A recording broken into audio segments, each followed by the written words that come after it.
दोस्तों नमस्कार।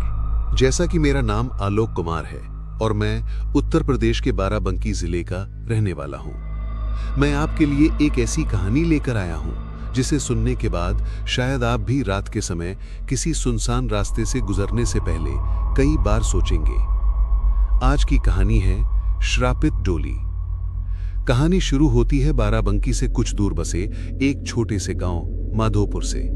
गांव बहुत पुराना था।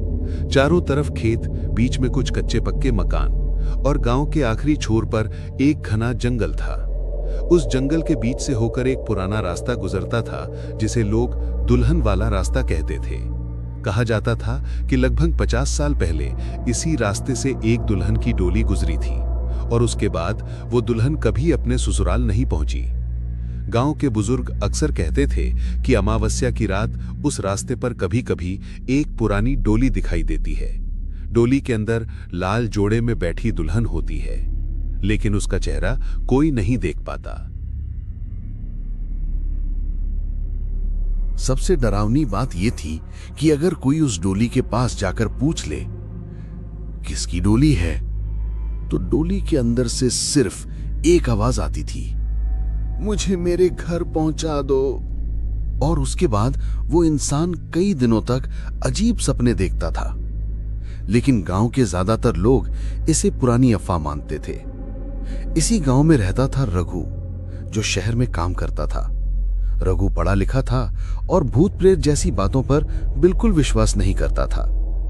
एक दिन उसकी शादी की बात पक्की हुई। शादी के कुछ दिन पहले रघु अपने दोस्त अमन के साथ गांव लौट रहा था।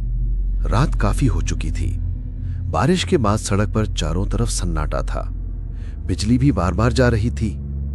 अमन ने बाइक धीमी करते हुए कहा, रघु, आज इसी रास्ते से मत चल, आगे जंगल पड़ता है। रघु हंसते हुए बोला, तू भी गांव वालों की बातों में आ गया? डोली वोली कुछ नहीं होती। अमन चुप हो गया।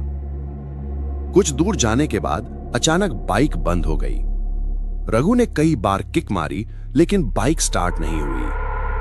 तभी जंगल की तरफ से हल्की सी घंटियों की आवाज सुनाई दी। छन छन छन। दोनों ने एक दूसरे की तरफ देखा। आवाज धीरे धीरे उनके करीब आ रही थी। अमन ने घबरा कर कहा, रघु, हमें यहां से चले जाना चाहिए। रघु ने मोबाइल की टॉर्च चलाई। कुछ दूरी पर पेड़ों के बीच उसे सफेद धुंध दिखाई दी और उसी धुंध के बीच एक पुरानी डोली खड़ी थी। डोली को 4 लोग उठाए हुए थे, लेकिन उन चारों लोगों के चेहरे दिखाई नहीं दे रहे थे। रघु कुछ बोल पाता उससे पहले डोली अपने आप आगे बढ़ने लगी। अमन ने रघु का हाथ पकड़ लिया। चल। दोनों बाइक छोड़कर पीछे की ओर भागने लगे, लेकिन तभी पीछे से एक धीमी आवाज आई, मुझे मेरे घर पहुंचा दो।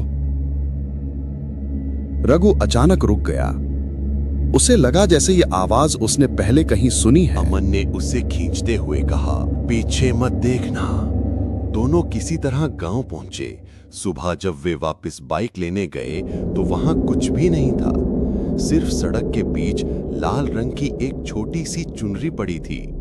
रघु ने उसे उठाया तो उसकी आंखों के सामने कुछ पल के लिए अंधेरा छा गया। उसे लगा जैसे कोई लड़की रोते हुए कह रही हो, मेरी शादी अधूरी है। उस दिन के बाद रघु के साथ अजीब घटनाएं होने लगीं। रात में उसके कमरे के बाहर पायल की आवाज आती, छन छन छन।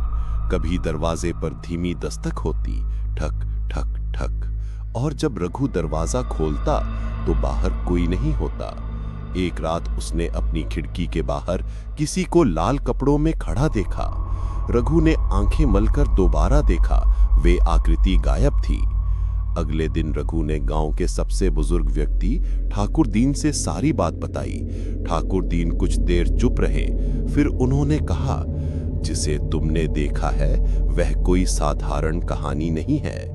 रघु ने पूछा, कौन थी वह? ठाकुर दीन ने गहरी सांस ली और बोले, उसका नाम था गौरी। लगभग 50 साल पहले गौरी की शादी पास के गांव के एक युवक से हुई थी।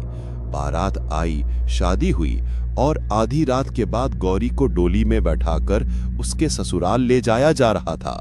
लेकिन उस समय गांव के बाहर जंगल के रास्ते में कुछ लोगों ने डोली को रोक लिया। उस रात के बाद गौरी अपने ससुराल नहीं पहुंची। अगली सुबह डॉली जंगल के किनारे मिली।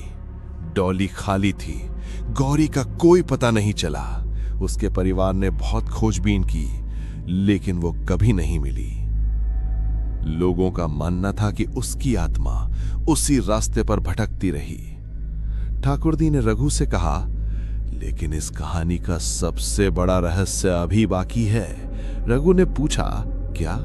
ठाकुरदीन बोले, गौरी की डॉली जिस घर में जाती है उस घर की किसी शादी को अधूरा छोड़ देती है।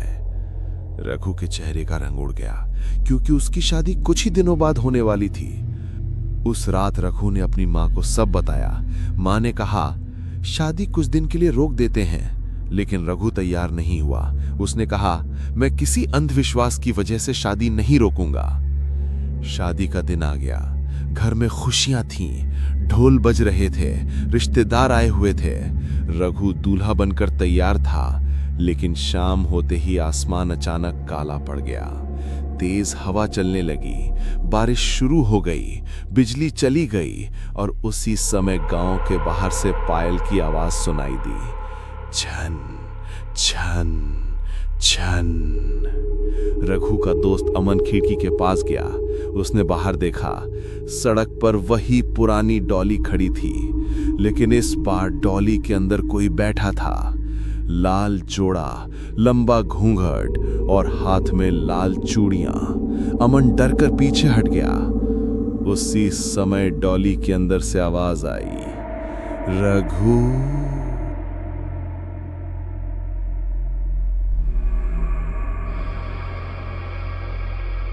रघु के पैरों तले जमीन खिसक गई। उसे समझ आ गया कि वो डोली उसके लिए आई है। घर के बाहर अचानक सारे कुत्ते भौंकने लगे। बुजुर्गों ने दरवाजे बंद कर दिए, लेकिन डोली धीरे धीरे घर के दरवाजे तक आ गई। ठक ठक ठक। दरवाजे पर 3 बार दस्तक हुई। घर में सन्नाटा छा गया। फिर आवाज आई, मेरी डोली अधूरी है। रघु ने हिम्मत करके पूछा, तुम चाहती क्या हो? कुछ पल खामोशी रही, फिर जवाब आया, सच। रघु समझ नहीं पाया। अगले ही पल उसे ठाकुर दीन की कही बात याद आई। गौरी के गायब होने का सच कभी सामने नहीं आया था।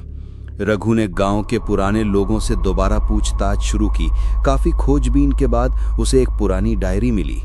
उस डायरी में लिखा था कि गौरी को रास्ते में रोकने वाले लोग गांव के ही कुछ प्रभावशाली लोग थे। उन्होंने गौरी के परिवार से जुड़ी एक पुरानी दुश्मनी के कारण उसे रास्ते में रोका था, लेकिन गौरी का क्या हुआ ये किसी को पता नहीं था। डायरी के आखिरी पन्ने पर सिर्फ एक लाइन लिखी थी, जिस रात गौरी की डोली जंगल में रुकी थी, उसी रात पुराने कुएं के पास कुछ हुआ था। रघु और अमन अगले दिन उस पुराने कुएं के पास पहुंचे। कुएं के आसपास घनी झाड़ियां थीं। वहां उन्हें जमीन में दबा हुआ एक पुराना लकड़ी का संदूक मिला। संदूक खोलने पर उसमें गौरी के कुछ पुराने सामान थे, लाल चूड़ियां, एक पायल और शादी का निमंत्रण पत्र। साथ ही एक पुराना कागज था। उस कागज में सच्चाई लिखी थी। गौरी को किसी ने नुकसान नहीं पहुंचाया था।